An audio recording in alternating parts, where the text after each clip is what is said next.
Hey everybody, thanks for joining us and welcome to the 14th episode of Fight Like the Movies, the tutorial series where we study cinema's most epic fight scenes and employ what we discover to develop a deeper understanding of film combat. I'm your instructor TJ Cencula. This week's episode, Pirates of the Caribbean, Curse of the Black Pearl. The first film in the franchise series released in 2003, directed by Gore Verbinski, stunt coordination by George Marshall Ruby. Roll it! There's a formula to the Pirates of the Caribbean movies, and it's not something unique to this franchise. In fact, it's the model of most big-budget action blockbusters. And Curse of the Black Pearl is the perfect example of a film that got it exactly right. It executes a charming balance of high-concept choreography, unapologetically outlandish stunts, and a healthy dose of compelling characters. The concept is simple, but effective. You start with a basic conflict that escalates to the point where a physical altercation ensues. First the war of words, followed quickly by a battle of blades featuring snappy and stylistic choreography. Now watch closely. Here comes the trick.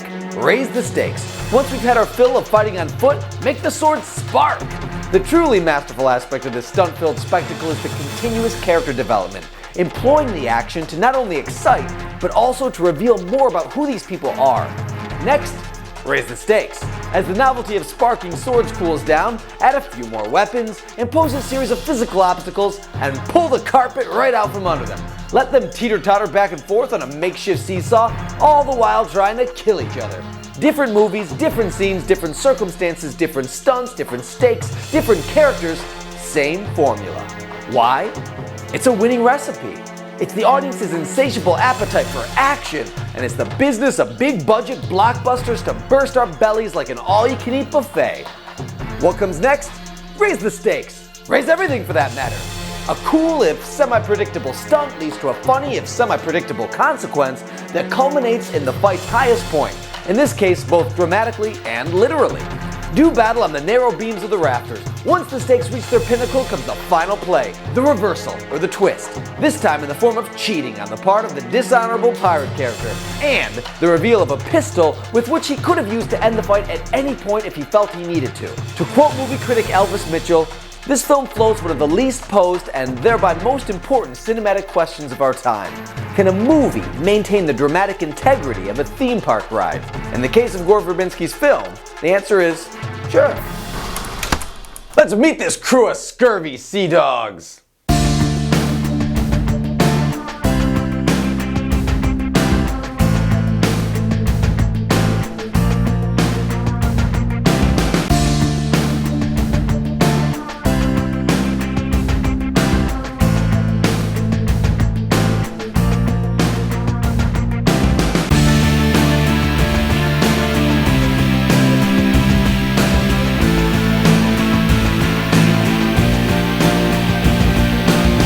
Yo ho ho and a bottle of action!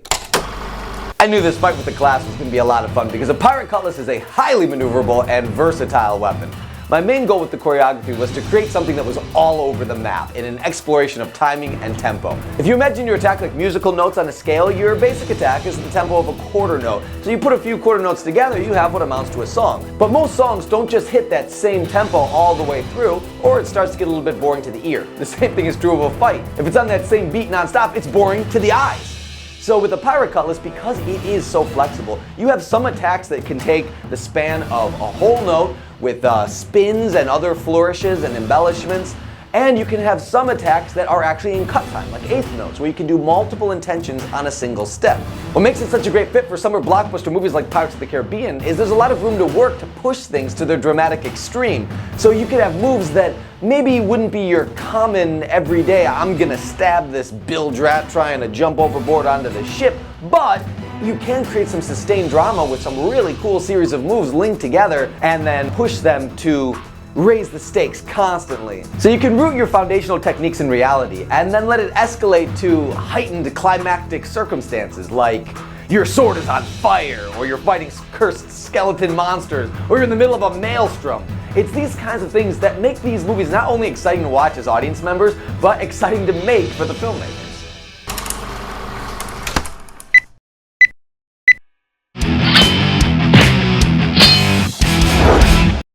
So I said, hair from my back.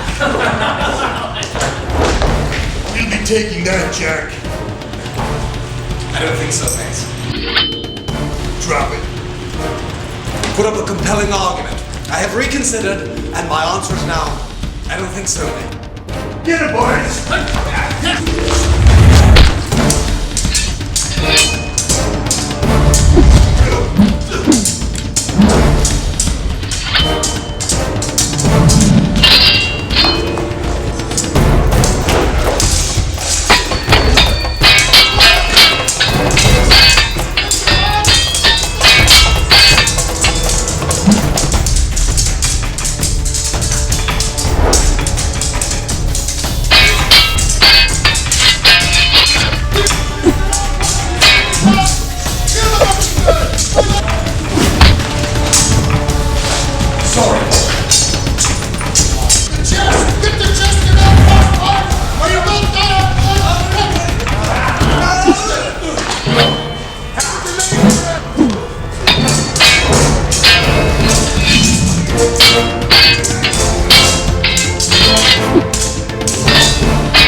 Well, mate, it looks like you've met your match.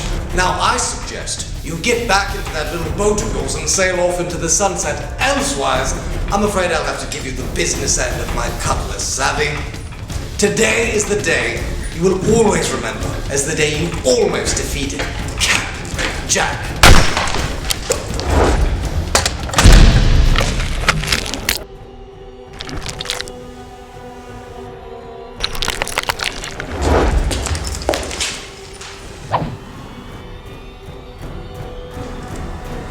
Heads I win, tails you lose.